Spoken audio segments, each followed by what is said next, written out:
আমার তরফ থেকে ওনাকে একটা মাইক্রোওয়েভ দিতে চাই। একজন সদস্যকে অফার করেছেন তাকে দেবেন, এটাও তার জন্য একটি ডিসরেসপেক্টফুল মনে হতে পারে।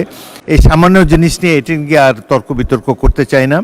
আমার তরফ থেকে ওনাকে একটা মাইক্রোওয়েভ দিতে চাই এবং আমি প্রধানমন্ত্রীকে রিকোয়েস্ট করতে চাই যদি ওয়াশিং মেশিনটা উনি দেয়, এবং হোম মিনিস্টার থাকলে আমি বলতাম যে উনি পর্দাটা যদি কিনে দিয়ে ওনার সংসারটা আমরা গোছায় দিতে পারতাম, তারপরে যদি আমার পার্লামেন্টকে উনি এম্বারেস না করতো। আপনাকে ধন্যবাদ স্পিকার। মাননীয় সদস্য,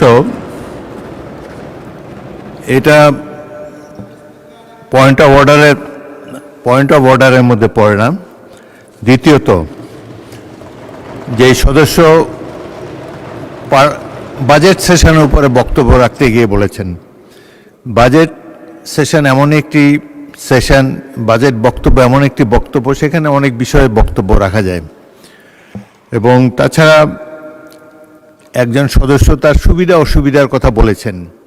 আমি মনে করি এটা সংসদের না বললেও ভালো হতো, কিন্তু এটা বলে এমন কোনো গর্হিত অপরাধও তিনি করেন নাই।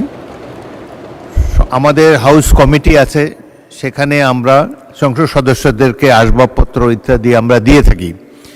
সেই হিসাবে তিনি যদি তিনি তার নিজের জন্য চান নাই, সকল সংসদ সদস্যদের জন্যই, যারা হাউসে সংসদের দেওয়া ভবনে যারা বসবাস করে তাদের সম্পর্কে বলেছে।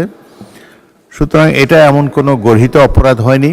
তবে আমি মনে করি না বললেই ভালো হতো, এতে জনমনে অন্য ধরনের ধারণা হতে পারে। তবে এটি তো তাদের প্রাপ্য হতে পারে, এটা এমন কিছু বড় জিনিস নেই। এই সামান্য জিনিস নিয়ে এটি নিয়ে আর তর্ক বিতর্ক করতে চাই না, কারণ এটি নিয়ে বিতর্ক করলে আবার খারাপ মেসেজ যাবে বাইরে। তো ভবিষ্যতে বক্তব্য রাখার সময় আমরা সবাই কেয়ারফুল থাকবো। যেসব জিনিস পার্সোনালি আপনি যদি হাউস কমিটির চেয়ারম্যান আছেন, সদস্যরা যদি তাকে জানান, তারাই এটার সমাধান করতে পারবেন। মাননীয় বিরোধী দলের নেতা, এটা নিয়ে কোনো বিতর্ক হোক এটা আমি চাই না। আপনি অন্য কোনো বিষয় বললে বলেন, এটা সম্পর্কে আর শুনতে চাই না।